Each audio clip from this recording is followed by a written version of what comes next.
Hey, what's going on, guys? It's your boy, NerdModeOn, and I'm going to be doing the next episode of Battlefield News, a video series where I'll be talking about changes and/or events within a particular Battlefield title. So without further ado, let's get started. So of course, for today, we're actually going to be talking about the Battlefield 4 fall update that went into effect actually today, which would be October 27th of 2015 as of the making of the video. So of course, in this particular episode, we're mainly going to be focusing on the highlighted information that I deem to be important, especially when it comes down to gameplay and overall just how the battlefield will ensue when it comes down to this most recent update. So of course, starting things off, Operation Outbreak, which is the community map that's went through a lot of revisions on the community test environment, is now freely available for all users. The map does roll out in a wide variety of game modes ranging from Conquest Large/Small to Rush, Domination, Obliteration, Squad Obliteration, Team Deathmatch, Gunmaster, Squad Deathmatch, Chain Link, and last but not least, Capture the Flag. So of course this map is available for all platforms, so all you need to do is go to the marketplace if you're on the console platform or go to Origin and just search Battlefield 4. I found it pretty easily and I don't think many of you guys will have difficulties finding the map by itself. So of course, jumping right into the air vehicles, talking a little bit about some of their countermeasures and overall just some of the supported features that are now available for air vehicles. With the most recent update, Below Radar has been re-added into the Battlefield franchise, which is definitely something that I've been longing for quite some time. I always found it to be a very effective feature in Battlefield 3, and of course it's definitely going to make flying around the map a lot more enjoyable and a lot more tactical. So let's talk a little bit about what Below Radar is and overall what's been added and changed when it comes down to the flying mechanics, especially for Battlefield 4. Previously, there was no reason to fly at low altitudes in air versus air combat, as flying low only prevented the player from aiming upwards. It was also extremely hard to avoid lock-ons from enemy aircraft as they could chase you and physical cover barely helped against enemies above you. Allowing to trade altitude for not being lockable solved this. As a result of this, it also creates a distinctive downside to passive radar. Your target going low will mean that the missiles can't track anymore. So of course, Below Radar has been enabled on all air vehicles. This means lock onto your aircraft cannot be completed when below a certain height. Below Radar triggers at 25 meters for helicopters and 50 meters for jets. This feature affects all vehicle-based anti-air weapons, but none of the infantry-based ones, so of course watch out for Stingers and Inglas, considering that they still will be able to hit you even if you are below the threshold for this feature to be enabled. Now of course, with that said, let's take a look at some of the countermeasures, considering that the infrared flares and the ECM have had some alterations done to them, and for the most part they seem to be very positive when it comes down to how they were implemented. Starting with the IR flares. Reduced reload to allow aircraft to get back into combat faster, pop more flares to increase duration of protection slightly. This was an issue for jets as they would pop flares only once and could be relocked almost right away.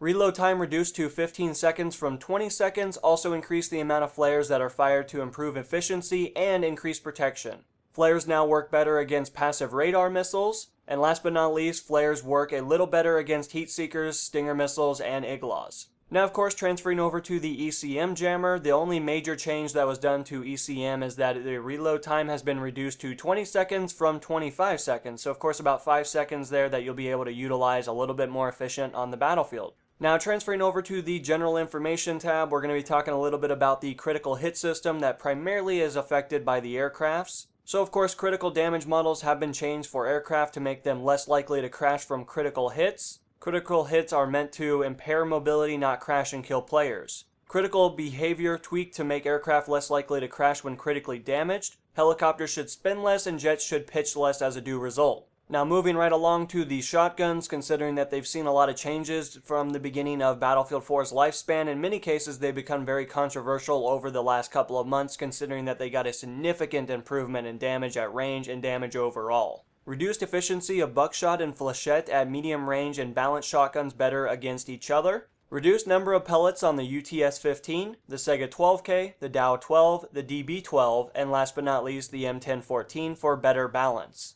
And last but not least, damage drop-off reduced to 24 to 32 meters from the original 25 to 50 meters. Now transferring over to the Marksman bonus tab. Marksman distance-based point bonus removed as it instinctively promotes a less objective playstyle. Marksman bonus now gives a flat 25 and distance shown in parentheses, so of course you'll no longer be able to get one kill and be the top on the leaderboard anymore, so of course this should allow players to be a lot more aggressive on the battlefield and play more of the objective. Now moving right along to the objective score rebalancing, considering that a lot has been changed, especially when it pertains to Conquest primarily. Flag capture score increased to 400 points from the original 150, so it's definitely going to be worth jumping on those flags if you're somebody that's not quite max level at the moment. So of course this is going to be one of the best ways to definitely get a lot of points at the end of the round. Conquest win ribbon score increased to 3,000 points from the original 1,500. Now transferring over to the squad leader replacement system, we integrated a hardline solution with some tweaks to the setup to promote active squad leaders. Squad member requesting an order triggers a cooldown of 30 seconds, which if left unanswered swaps the squad leader role to the requesting member.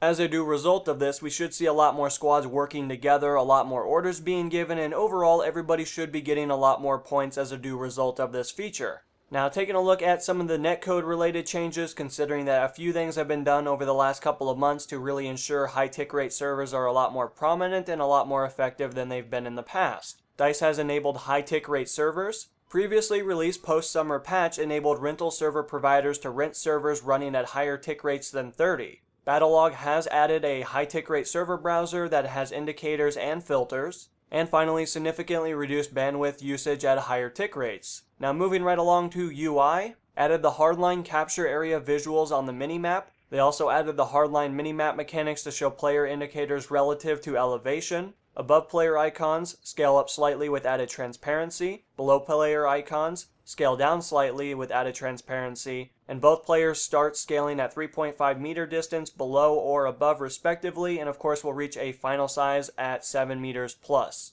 And last but not least, the final piece of information that we're going to be talking about is the weapon and gadgets. Now of course there is really only one thing that I found redeeming, especially when it comes down to some changes and or alterations in this particular patch, and that would be smoke grenades now block FLIR/infrared night vision. But anyway guys, that's really all the information I have for you, especially when it comes down to the highlighted information from the fall update. So of course, if you guys are interested in checking everything out for yourself, feel free to check the description of the video, considering that I will have the article linked down there for your viewing pleasure. I do highly recommend taking a look at it, considering that I only scraped the surface of what was changed in the most recent update. But until the next episode guys, this has been Inamo, and I'm going to be signing out guys. Peace!